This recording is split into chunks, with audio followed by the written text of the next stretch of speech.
Bonjour à toutes et à tous. Aujourd'hui, nous assistons à un moment véritablement historique pour le Maroc, un tournant diplomatique majeur qui redéfinit les dynamiques régionales et internationales. Après des décennies de conflits et d'incertitudes, le dossier complexe du Sahara occidental bascule de manière significative.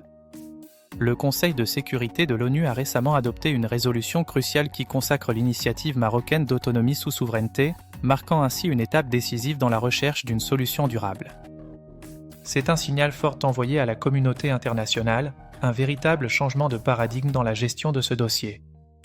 Restez avec nous pour comprendre en profondeur les implications de cette évolution majeure et pourquoi elle est si importante.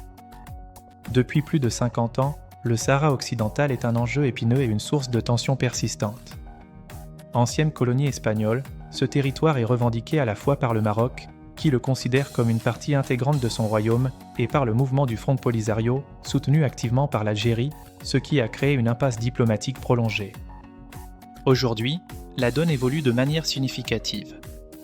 Le Conseil de sécurité a voté en faveur du plan marocain, et la résolution évoque désormais explicitement que une véritable autonomie sous souveraineté marocaine pourrait constituer la solution la plus réalisable, reconnaissant ainsi la crédibilité et le réalisme de cette proposition. Le tournant est clair et sans équivoque, ce n'est plus seulement une revendication unilatérale du Maroc, c'est désormais une reconnaissance internationale grandissante qui s'affirme, conférant une légitimité accrue à la position marocaine sur ce territoire. Pour le Royaume du Maroc, cette résolution représente un coup diplomatique majeur et une victoire significative. D'abord, elle renforce considérablement sa légitimité territoriale sur ce vaste territoire désertique, qui a été pendant de longues années au cœur d'un conflit géopolitique complexe et coûteux. Ensuite, cette résolution change fondamentalement les règles du jeu diplomatique, l'initiative marocaine d'autonomie cesse d'être une option parmi d'autres propositions et devient désormais la référence principale, le cadre privilégié pour toute discussion future sur le statut du Sahara occidental.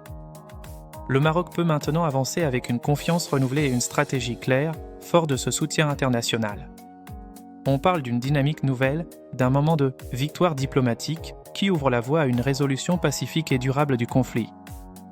En parallèle, les soutiens internationaux à cette initiative se multiplient de façon notable, les États-Unis, la France, plusieurs pays européens influents et de nombreux pays africains ont clairement rejoint cette orientation, reconnaissant la pertinence du plan d'autonomie marocain.